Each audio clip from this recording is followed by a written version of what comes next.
Thank you all for sharing your evening with us. Thank you to the panelists for coming out and joining us tonight. We have Tyler Church with Infor. He's also the leader for the Alumni Special Interest Group of Technology. We have Sarah Feldman with Google, Lauren Murphy with IBM, Matt Hoffmann with Wiliot, and Ganesh Ellie with Thermo Fisher. So very impressive lineup of alumni in the room tonight. So what I'd like to do is go ahead and turn this over to our panelists and ask all of them to do a brief introduction, maybe a minute or so, telling us about their current role and the company and maybe what they did before that. So we get a little glimpse of that career journey. And Tyler, I'd like to start with you, please. Sure.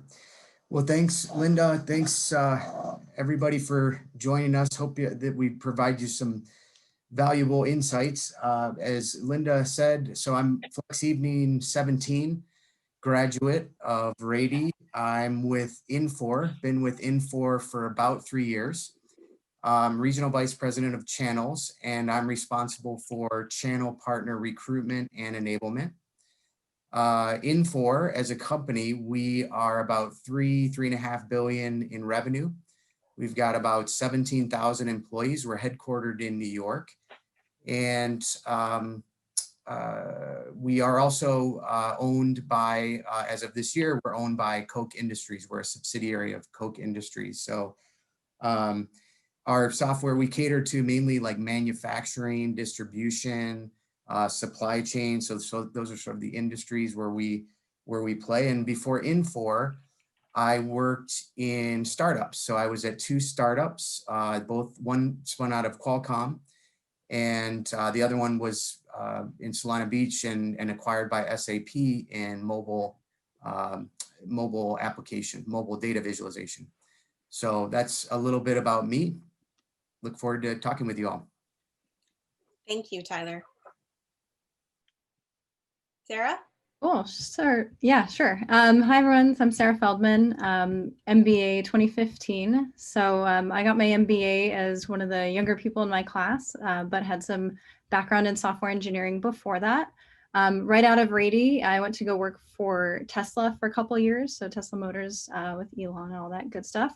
After that, I was working in venture capital for a little bit and realized I really wanted to be back in the tech side of things, and so went to go work in self-driving cars over at Lyft for a little bit, and most recently have been at Google doing tech program management for data analytics. So really looking forward to talking to you guys.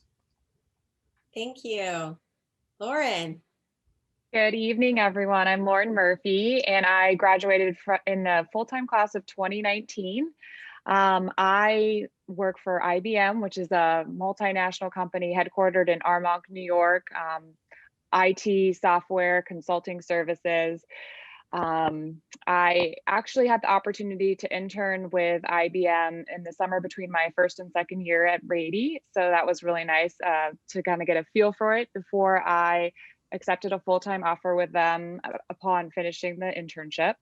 I really enjoy working there. Before going to Rady, I had a healthcare career. So I guess I'm someone who can kind of say that it's easy to pivot and switch careers if you did do something totally different to tech before coming to Rady and are really interested in that sector. I think that, as long as you're willing to work hard, you can always like pivot and change direction. So that's something I can add here. But yeah, thank you, and looking forward to sharing more. Great. Great, thank you. Matt, you're up.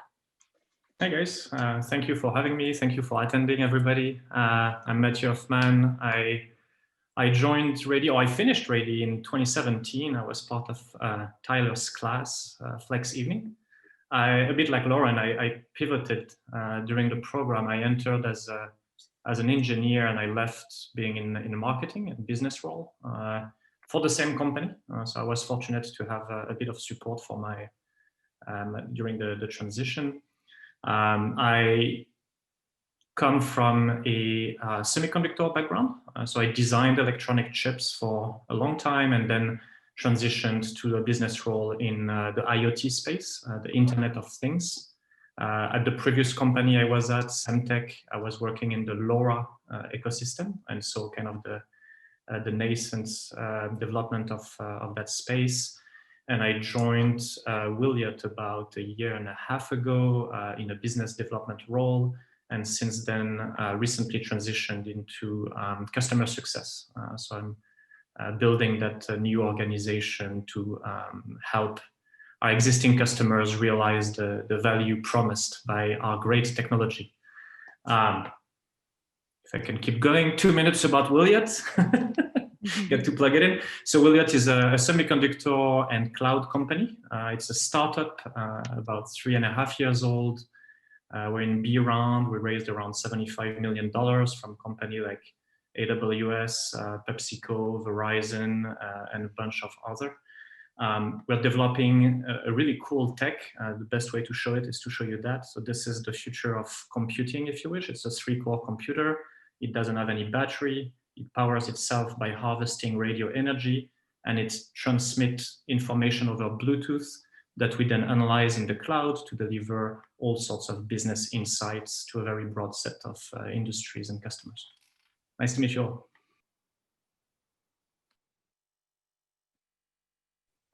Thank you. That's pretty impressive. Thank you for showing us the product. That was super cool.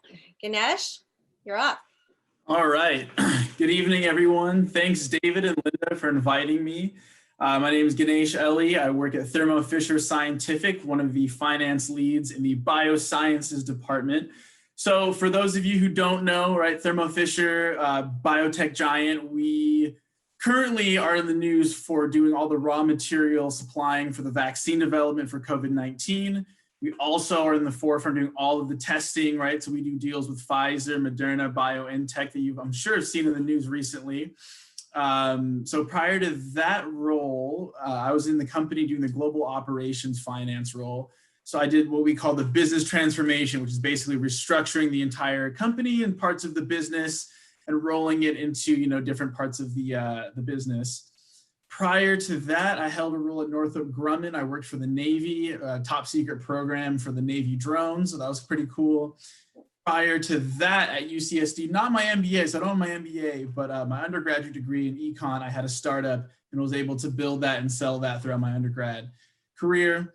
And again, just happy to be here and really excited for this panel. Thank you. Thank you. I'm just such an impressive lineup. Thank you all again for being here. Let's move into the program a little bit more. Let's talk a little bit more about what's going on in your business or in your industry. So business or industry, or even your profession. So what are the trends? What's going on? What do you think your business or industry is facing now and is coming up over the next few years? And Sarah, why don't we start with you on this one?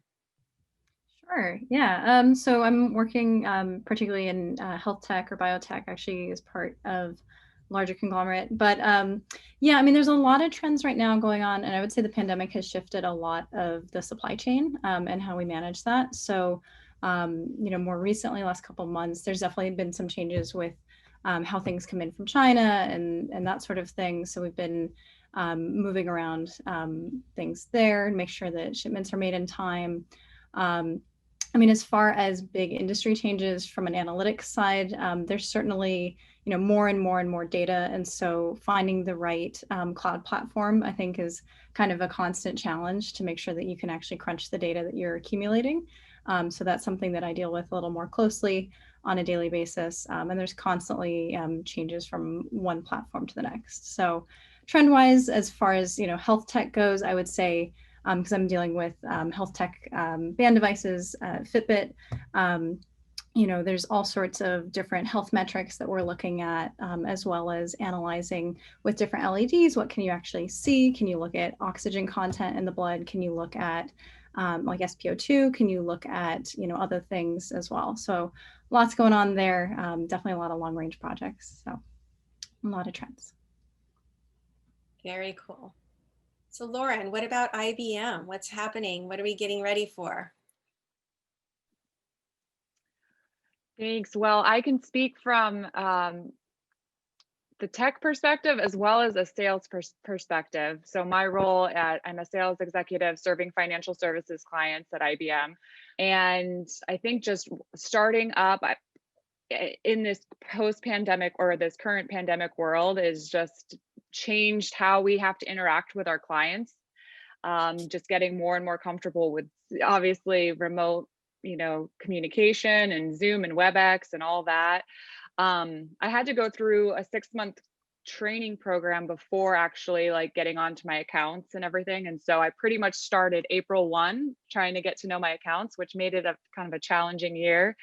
Sales is very relationship oriented, and that just sort of means like meeting in person is, obviously it's not possible right now. So that just provides a new set of challenges. So I think that the sales industry or the sales profession is definitely going to be different as we continue to navigate through this pandemic, of course, but also beyond. I wonder, how much patience people will have to meet in person in the future, like what that's going to look like. Before getting my accounts, I was traveling a lot for the sales training program. So I'm just thinking, I know from my colleagues, like that's been a big change. Like you were on the plane all the time versus now, obviously just working from home. And so I wonder how much businesses will think, like, when is it important to send you on a plane to go meet with a client versus when is it just sufficient to do a WebEx or a Zoom? And then from a tech perspective, obviously cloud computing, IBM is very focused on hybrid cloud. I work in the analytics and AI portfolio, so there's a lot of exciting things there. I think that with the pandemic, people are really focusing on, digital, kind of digitizing as many processes as they can. Where can they bring in AI to help automate routine processes and really maximize, what they're getting from their people. So yeah, lots of changes on that front as well. So it's an exciting time. I think we're all wondering when we're going to get in airplanes again, right? Yes. All right, Matt. I was going to say I'm missing the travel as well. I mean, from a BD role, it was nice to go see people, go to events, travel the world. At the same time, I just saw some statistic around, the impact of business travelers being like, I don't know, I think it was 1% of travel generated, or 1% of travelers generated a huge amount of the load on our environment. And I'm thinking to myself, maybe it's not a bad thing for the for the planet, for all of us in the end. So anyway, trends. Being in IoT, it's we operate across a variety of industries. So in a way, it's fortunate because we see a lot of things. In another way, it's hard to synthesize that. What I can say is that we saw the double-edged sword of COVID on different industries. Some of them slowed down to a crawl and are borderline in existential survival mode right now. I'm thinking of a customer of ours that is a luggage manufacturer. As you can imagine, just talking about travel, luggage does not move much these days, so nobody buys it. They shut down the factory, not doing well. A lot of fashion company ended up with a lot of inventory on hands when that happened because their supply chain was not super tight. They had lots of products in distribution center all across the world. And when the shops close and you cannot go buy your products, you end up in trouble and locked up working capital. On the other end, we see a lot of acceleration in other industries where the COVID in a way is a catalyst for digital transformation. So it's driving a lot of business for consultant, data practice. I'm sure IBM gets a lot of interest from that, those companies that are still transforming. And if I look at a more technology level, perhaps, what we see is a lot of personalization of everything. Everything is becoming personalized. Your car can be customized in Germany when you order it, and you get the special pink stitching. That's quite rare and very hard to locate in that factory. So there is a need to find things, asset tracking all across manufacturing, supply chain, logistics, serialization. Things are becoming unique. Every little thing you have is becoming unique. You can think of it in pharma and food. There is regulatory pushing in that direction, but an interesting example is Ralph Lauren recently serialized all their polos. So they have QR code on them. I think it's in process to roll out across all products, but every single one is unique. And you can check authenticity. You can do a lot of interesting things based on that. So that's the trend where if you can provide that ID in a digital format, perhaps with Bluetooth. That could be very interesting. Other trends, I think, that feed a bit of Sarah's view is convergence of technologies and a massive amount of connectivity being deployed everywhere, massive amount of computing, generating massive amount of data that you need ways to handle and extract interesting information. And certainly, if you start connecting everything, it's unheard of amount of data. So you need to figure out ways to handle it either at the edge or in the cloud, but somewhere some data analysts have a lot of job security ahead of them, I think. And the last trend is security and privacy. I think that's something that we see everywhere across IoT in general, but we see more and more devices in our homes. You give your kids a cell phone, and you start seeing a lot more concern, regulation, and thoughts around how to keep all of that secure, how to keep it private. And in our case, that was something we put in from the get-go at Wiliot, and it has a cost. And some people ask us to bypass it. It's like, hey, why do you encrypt? Why don't you just broadcast everything in the clear? And that's something we refuse to do. And I think it's ethically and business-wise, it's probably the right thing to do. I think everybody is thinking more and more about their privacy. So, all right, I think Ganesh, it's you. Yeah, sure. So I'll start kind of macro, and then I'll go into sort of my day-to-day.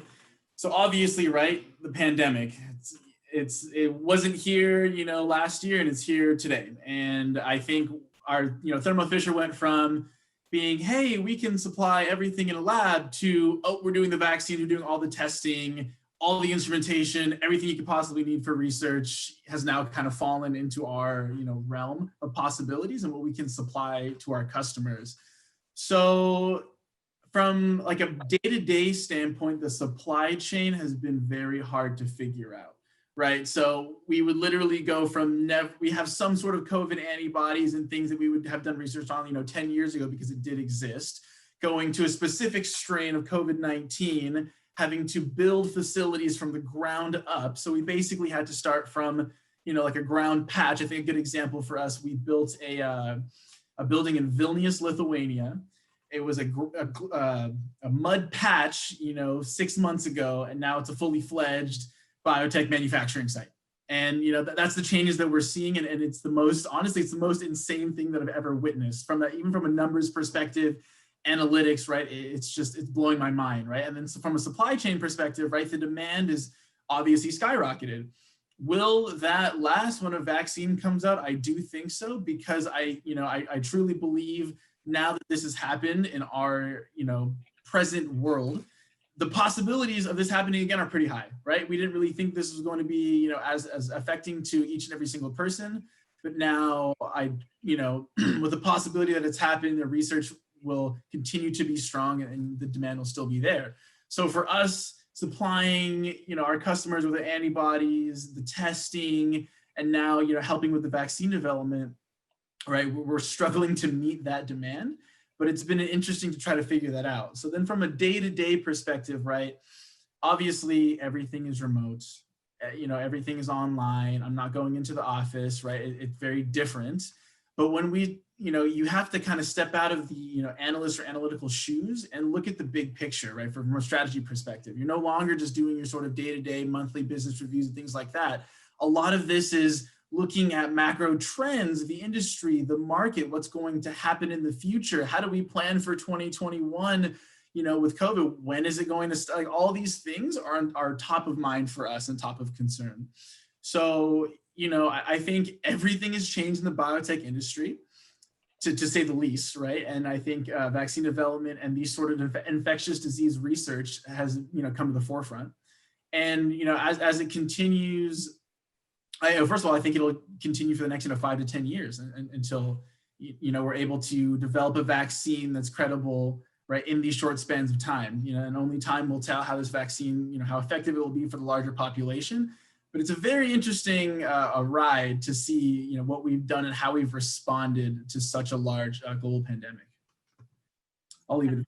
Oh, interesting. I think each of you could probably take the whole hour and talk about what you're doing in your business. It's fascinating. But Tyler, do you have a couple of words?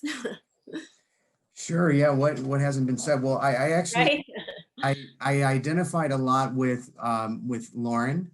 So Infor is in some similar markets, and I'm in a sales marketing type role. So engaging with clients, in my case, partners, developing rapport is very important. So it used to be that I would go and would be meeting with the partner virtually, but then go on site and not only meet with the CEO or the C-level suite, but meet with the VPs and the technical team and meet them all in person and take them to lunch. And you can't do that. So, and I'm asking them to make big bets on our company and launching new practices. And so, it's been really leveraging the video as much as possible. I think, just being able to see someone, and for some of these folks, that's a new way of really engaging and doing business. So, just getting us both comfortable with that. And then around enablement, we used to do in person. We'd have it about a week, and it'd be 4 solid days, right? But nobody's going to be sitting for 4 days in front of their computer from 9 to 5. I mean, that's just unreasonable. So we've taken it, we make them very similar to this. We spread them out over 8 weeks, this particular one that I'm thinking of. And, we've asked people to turn on their video and ask questions and been able to engage. So that's on the personal front. And then on the kind of business and trends in the market, again, with what Lauren was saying, I mean, digital transformation is very big. So particularly within manufacturing and distribution, and to some extent supply chain. So these are industries that have been a bit slower than other industries to adopt to the cloud and really digitize their businesses. And so, what we're seeing is a huge shift from obviously paper to applications, but even more so for the larger businesses, it's on-prem, kind of disparate, siloed applications, and connecting them into one platform, and really having it be a platform for growth, for agility, and then moving from on-prem to cloud and software as a service, right? As a culture, providing on-prem software versus providing software as a service is a mindset shift for not only the business that's providing the service, but also the customer that's consuming the service. So in my line of work, those are some of the big trends that we're dealing with. Thank you. Oh my gosh, we're getting some really super great questions in the chat. We have a very thoughtful audience here tonight. I think our panelists have done a great job of laying the foundation of what they're doing and what's going on in their company. But I'm going to tell you, a lot of the questions in the chat are career related, like how did you transition from the tech side to more of the business side? What classes did you take? How did you use your MBA? So they're really looking for some insight around that. So I'm going to go to a couple of those questions, and then we'll get to the audience chat questions. But to bring some of that together, what are some of the skills or the attributes that you think may make for success in this bridging of tech and business, right? And if there's a particular lesson that you learned that really stood out for you, and that's a way to tell of that attribute, then by all means tell us about that lesson. And maybe a couple of you can take that question, and then I'll pitch a slightly different question. So Lauren, do you want to start us off? I don't think you've taken first shot at a question yet. Sure, happy to. Thank you. Yeah, this is a great question. I think that for me, the biggest thing that sort of contributed to my success is just having really strong communication skills and working well with others in groups. I don't have a technical background, and I work with product specialists for each of the products that I cover for IBM. And so I really need to rely on people with really diverse backgrounds and talents and maybe different levels of outspokenness, and really working with them to make sure the best ideas do get heard and can then therefore be brought to the client. And so I think that my experience at Rady, obviously we had so many group projects and got to meet and work with so many diverse students, and just, I think that all definitely led to me feeling a lot more comfortable to be in situations like that. I really feel like communication is important. I was just reading an article in the Wall Street Journal this morning, actually, that talked about how communication is becoming more and more important in tech, especially as a result of this pandemic.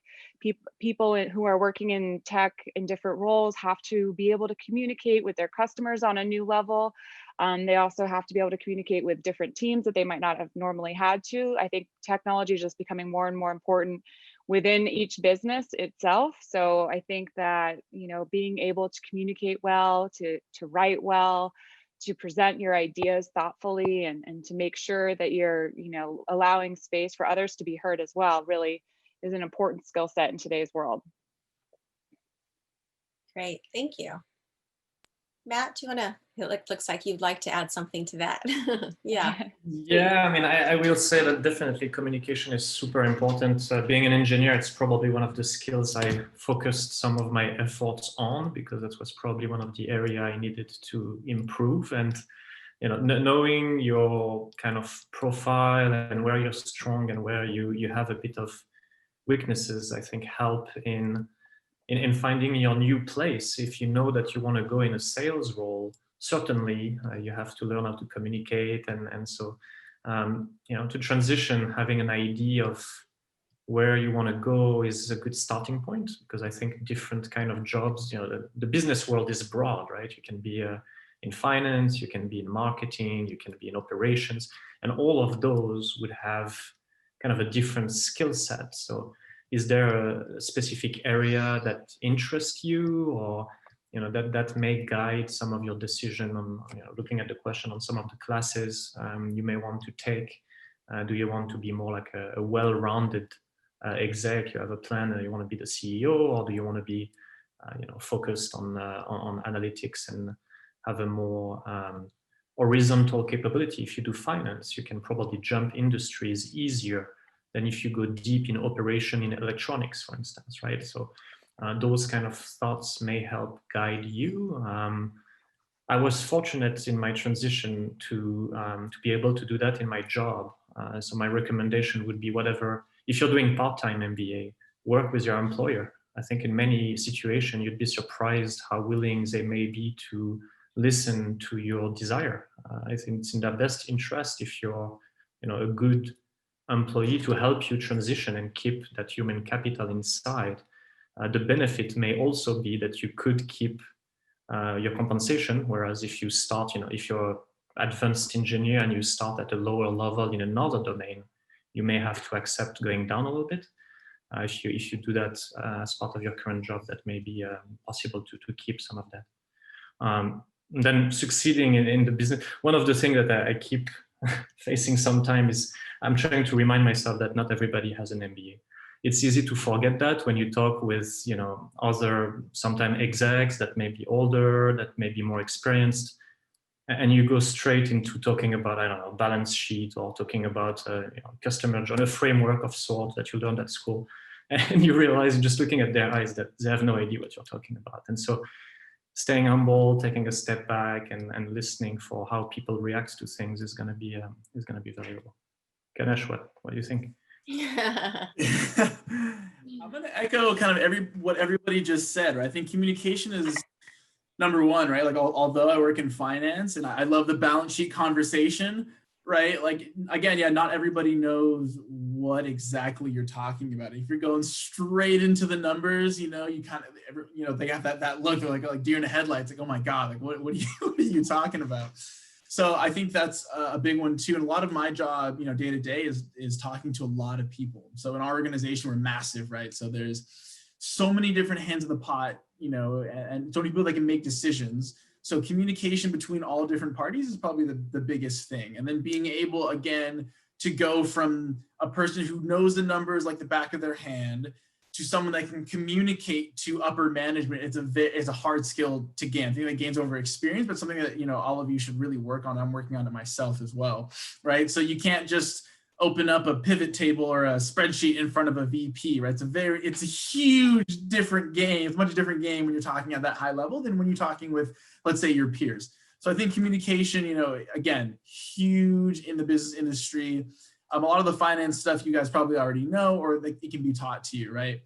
And then obviously, you know, my 2 cents on Excel. It's my favorite thing on the planet right now. If you don't know it, you better get to know it. You better know that thing. You know, you should be doing Excel in your spare time. I'm just kidding. But, you know, I think that's a big one too. Obviously, know the tools, know how they work, and really you got to know the finance lingo. But then, you know, above that, what separates you, you know, from the pack is your relationships with people and then how you communicate.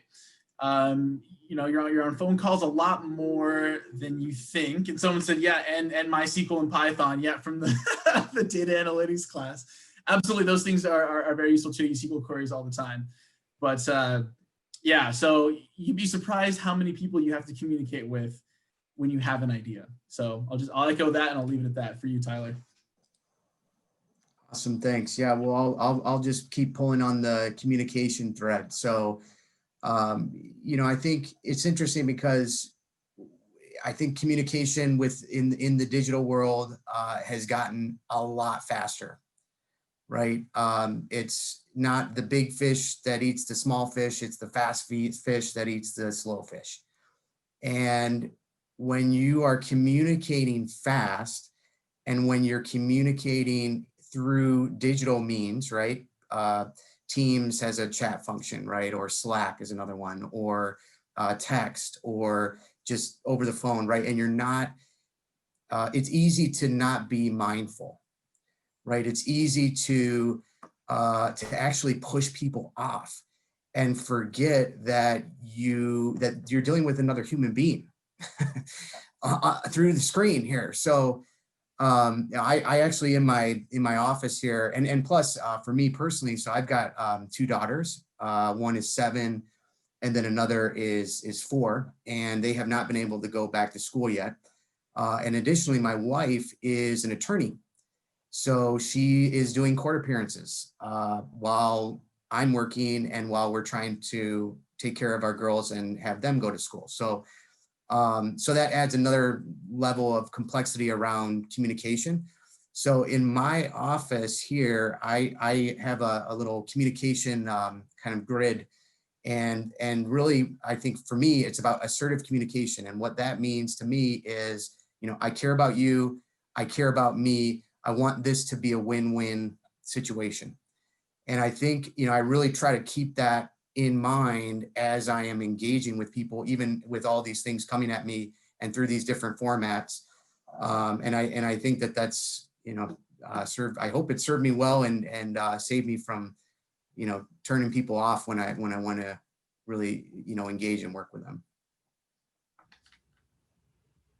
Wow. I love that assertive communication. And I love that you were real and you referenced, I have 2 children at home and I'm trying to carry on business, because that is so much of the world today. But Sarah, I see you're unmuted, so I think you have something you want to add. Yeah, no, absolutely. Yeah, I mean, I think communication is so important in today's day and age. We're obviously not in person. And so, yeah, I love that assertive communication. You know, but particularly in kind of the analytics realm of things, you know, engineers speak tech. So I think it's really important as well to kind of, you know, make sure that you're communicating in the language of who you're working with. And so one thing that I found is really important, particularly in my realm, is being able to, you know, speak finance, speak tech, speak marketing, particularly on the tech side too. I mean, when you're looking at trends and how to keep up to date with what people are working on, you know, we talk a lot about how, you know, VR is changing things with, you know, telepresence. I know, as an example, like Oculus is actually holding meetings in VR, which is quite cool. And if anyone watched Oculus Connect, they actually had, Zuckerberg up there having one of his meetings, in space in his VR headset, which is quite cool. So I see that as happening very soon, particularly with the lockdowns where you can't go to a cafe with someone and have a chat. And you have things like, spatial.ai, I think, where you can basically go in and have a Zoom meeting, but it's spatially distanced. And so you can move around within this digital space.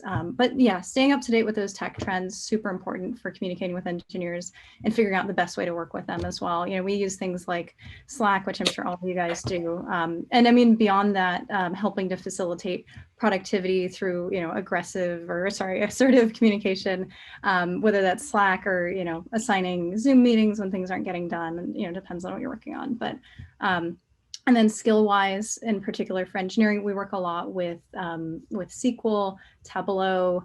We're doing a lot of machine learning as well at the moment. And so figuring out the right applications of that is something that's really important.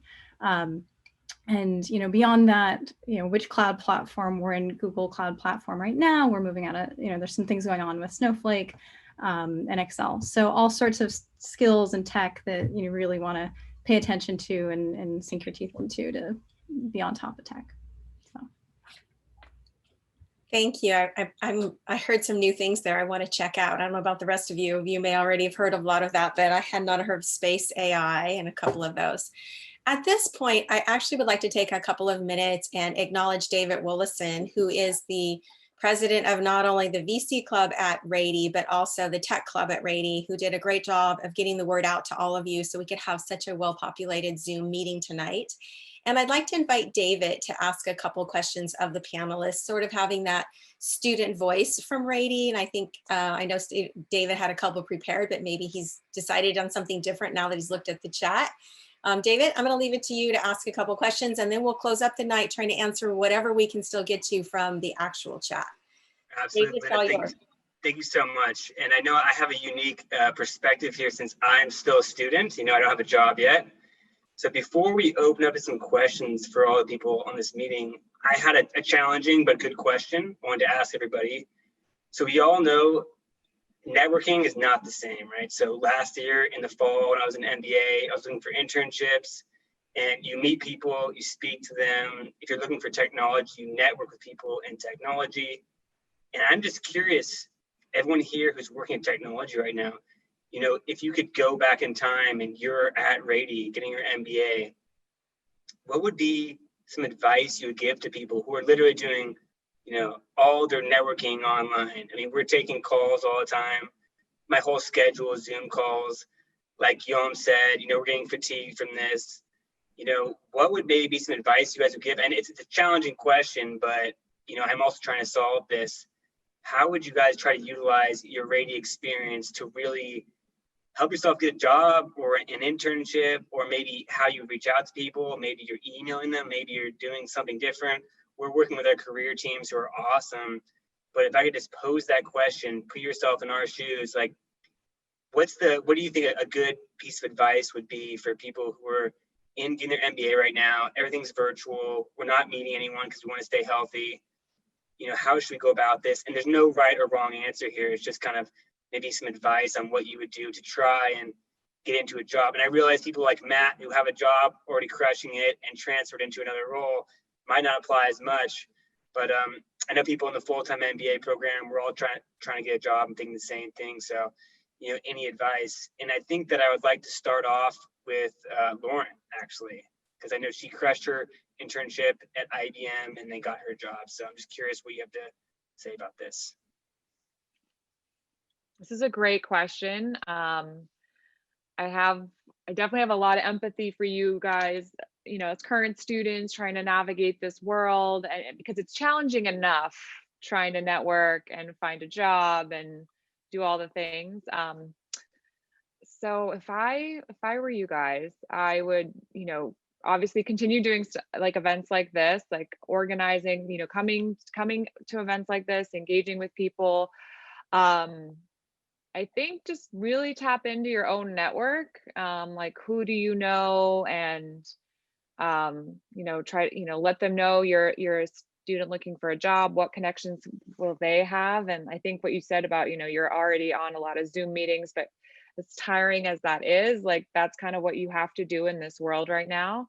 And of course, like reach out to your alums. Like we're here to help you and guide you if you have questions and just like need to get in front of more people to kind of figure out what you want to do too. I think everyone on the panel would especially agree with that.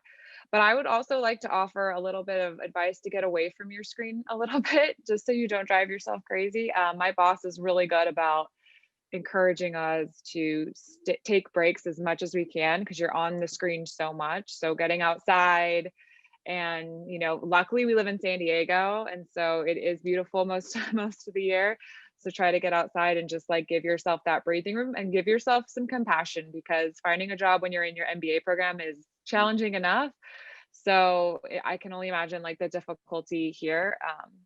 But in some ways also, I will say, just to spin a little bit of positivity, you might have access to people that you wouldn't have, if there was like an in-person event. People are probably a little bit more willing to get on a phone call with you or get on a Zoom meeting rather than like drive and meet you somewhere in person, because that can take a lot of time. So maybe there's there could be a silver lining in all of this as well.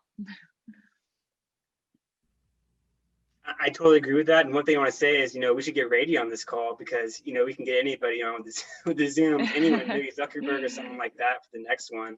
Because I do want to say that you can reach a lot of people, and a lot of people have a lot more free time. I know if I had reached out to some people before all of this, I probably got the cold shoulder, but now people do have some free time.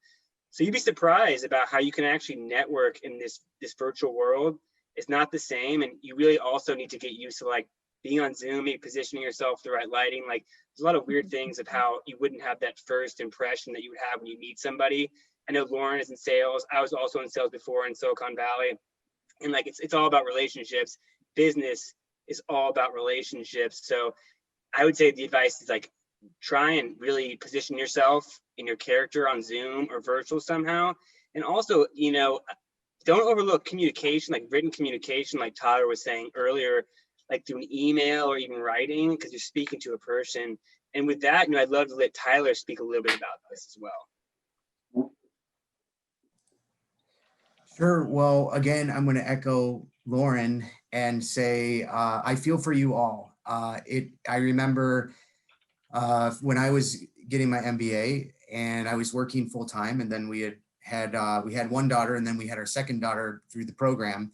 But I really wanted to shift out of, it wasn't the sales and marketing and technology. I wanted to move from a small company, a startup, to an established company. And actually, Linda, thank you, Linda. She helped me through that process. And, I think when it kind of clicked for me was nobody was going to tell me what I should do. Right? I needed to figure out for myself where I wanted to go and what I wanted to do. And by that, I mean, there's the industry, right? So I'm assuming that everyone here is interested in technology. But there's technology in every company. So does that mean that you want to work for a technology company, right? Then it's, do you want to work for a startup? Mathieu is working, he worked from big company to a startup. So that's a different transition. And I think that's, there's a lot more risk with the startup. There's a lot less stability. But it can be, a rocket ship. So I would say, big company, small company, what industry, and then, why?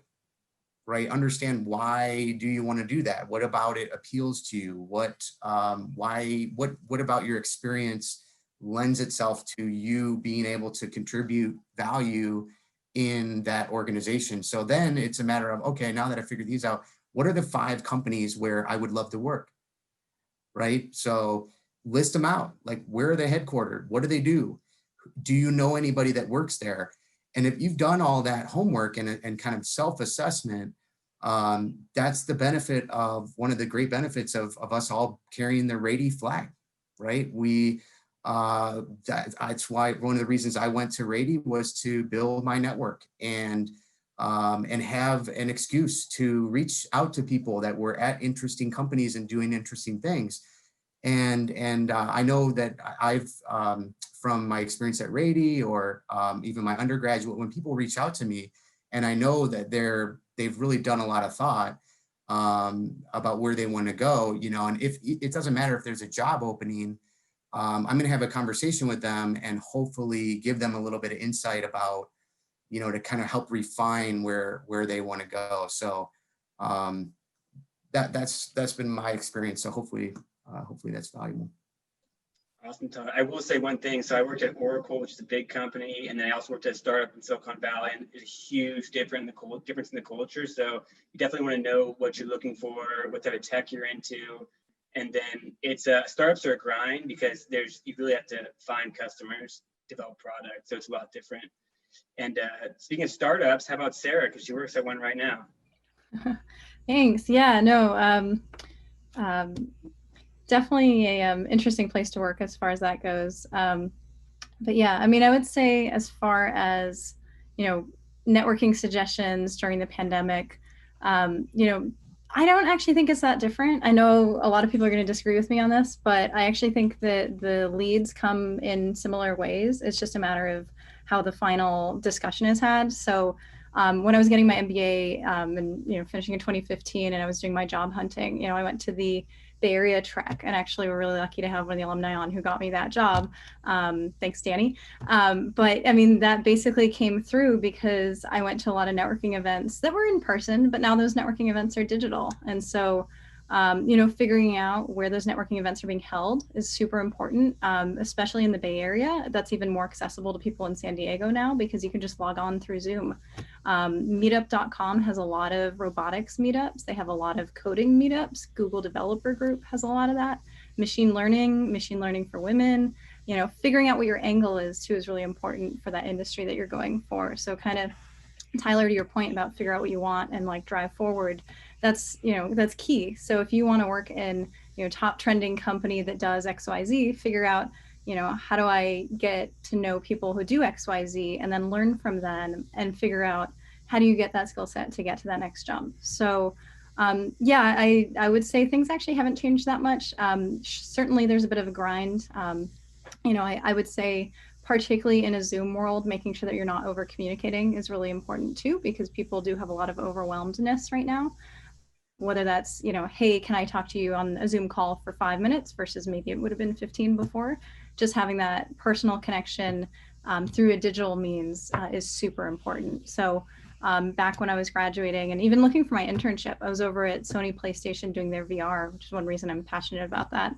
You know, I did a lot of communication out via LinkedIn, cold calling. So I didn't know the alumni, but I made sure I got to know the alumni by sending out, you know, LinkedIn messages to the ones that worked at companies that I wanted to work at, and, you know, had a phone call with them and said, hey, what is it that you do? You know, do you think that someone with my skill set would be good at that? If not, you know, where else should I look? And so, you know, being candid, being very prepared though.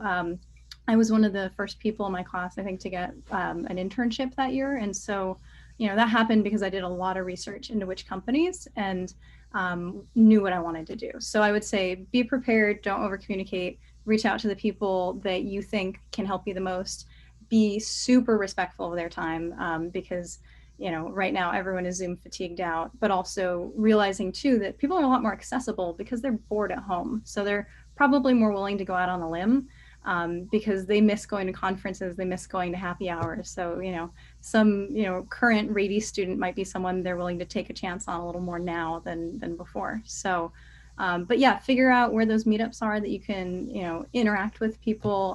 I know I'm running a digital leadership academy right now. And so we're getting a lot of networking and I'm getting a lot of networking that way, as are the students. And so, yeah, if there's an angle, go for it. So, yeah, and happy to talk to people offline about that. Absolutely. We're getting down to the 15 minutes, so we'll go quick here and then we'll open up for a couple questions. I saw Takumi had some good ones. One thing I want to point out too is when you're looking for a job, you have UCSD on your resume now. It helps a little bit. It's not just like you're one person reaching out or a whole group of people. Hey, Matt, do you have anything to say on this? Well, I'm going to be a bit like Tyler. I think a lot has been said. I think I agree with a lot that has been said from the hiring perspective, certainly you're more interested in somebody that knows what they want to do and that apply, to the target. I know it's hard when you're studying, you don't always know what it is you want to do, but I think it's very important to self-assess yourself, try to think about specific industry, specific role, and that has been said. I like the idea of pinging different people in the company that you're interested, which means you need to have a target first, but to approach it from different angle. Coming from the engineering, I'm reading some stuff about sales and how do you sell to major accounts, and this is essentially a sales technique, is as your name bounce around inside and people are like, oh yeah, this guy contacted me, he's interested in doing that, and oh, he contacted you too, oh yeah, maybe we should do something with him, and all of a sudden, next thing you know, you have a job. So I like those ideas. I don't think I add much more than that, other than be honest with yourself and with people when you interview. I think that's, on the long run, that's the best for everybody. Yeah, leave it at that. Absolutely. We call that finding the internal champion. Someone who's going to champion for you. If you can get them to help you out, then you're going to be golden. Ganesh, do you want to close this out on this subject with anything? Sure. So funny story, right? I actually got David an internship at Thermo Fisher, and then we had to promptly cancel it for that summer. So apologies in advance, but I will put my, Thermo Fisher plug. We are hiring now that the market's back, so come on down. No, so, I mean, again, echoing what everybody said, right? What you're doing now is the right thing to do. Coming to these events, contacting people. We have a lot of time. We really do. I mean, you realize how much more time is in the day when you're not commuting and getting ready, and then you can, be on Zoom meetings in a t-shirt. Like we have the time, and we're willing to connect with everybody, within the MBA program, right? And Rady's a very well-known name. And, we know the caliber of students that are coming out of the program. So I think, all of us, alumni and not, right, are more than happy to talk to all the individuals. So, I wouldn't get discouraged and, keep trying, right? So there's some industries, right, kind of looking industry specific. Some industries are dying. Some industries are growing. You got to figure that out. You got to look around, and you got to, talk to yourself and say, hey, what industries do you want to get into? What industries do you believe in? Obviously, biotech is growing, data science is growing, all these companies are growing, but there's some that are on the opposite side of that. So if you're applying to these companies that don't have a market future, think about that too, right? So you want to be in a growth area, and then you want to, be in an area which they're hiring, right? And I think the market's going to bounce back somewhat in 2021, and then there will be more opportunities, but also just keep that in mind. But with that being said, right, we're very open to having those conversations, 5, 10, 15 minutes. Sometimes they go on for longer than that. I'm more than willing to do that. I think I'll speak for everyone as well. I think, everybody said the same sort of thing. But yeah, we're looking forward to talking to everybody. So try, keep a brave face and keep the smile on, and, have the grit, right? Keep getting those emails out and keep contacting those people, because it will end up, you'll end up in a good position. You'll end up in a job that you want.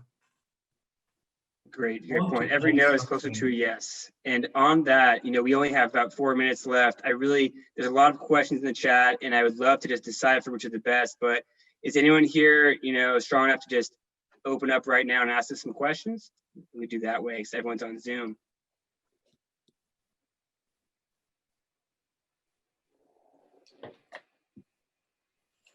I don't see anybody opening up, but that's all right. I think we've covered a lot of the things that are in the chat, to be honest.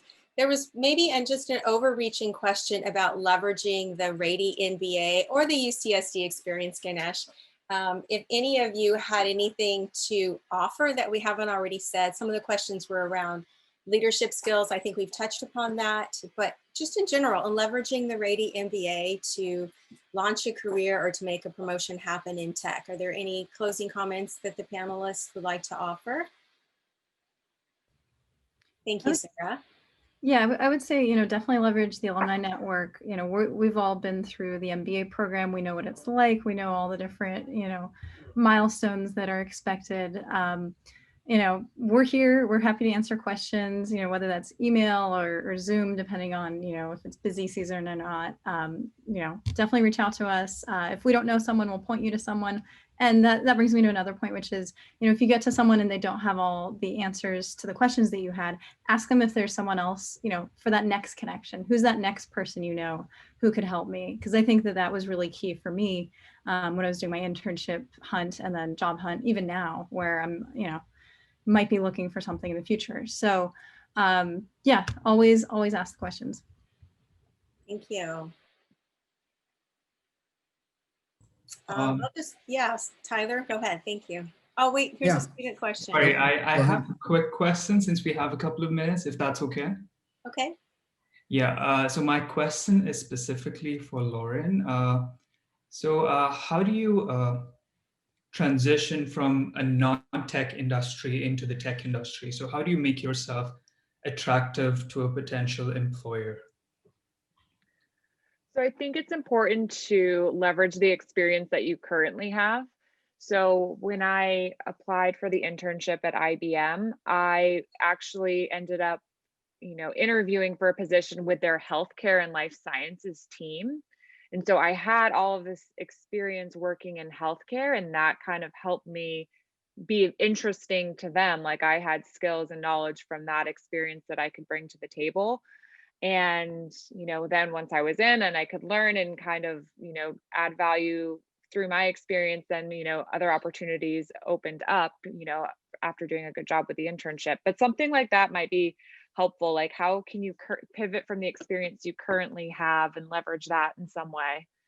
Yeah, and just, I think, diligence and like being earnest and, really, if you have a focus of what you want and you kind of like digging in to like find the people who can help you get there, I think people will feel that energy and kind of want to help you as well. So hopefully that helps. Cool, thank you. I love that. Thank you. And thank you for being brave to unmute and ask that question. Well, we're just rounding 6:15. I know some students have class tonight that starts at 6:30 and some of them have worked during the day, so it's a tight push. I just want everyone to, let's do some applause for our panelists. It's been fantastic. Thank you, thank you, thank you. Such good insight was shared tonight. I learned some things. I'm hoping our students did as well. Thank you, thank you, thank you for making yourself so available. Lots of great things coming in the chat. Thank you. I'm going to call it a night. Thanks, everyone. And thank you, David. Thank you, everyone, for showing up. Appreciate it. Thanks, guys. Thank All right. you. Good night. Thank you.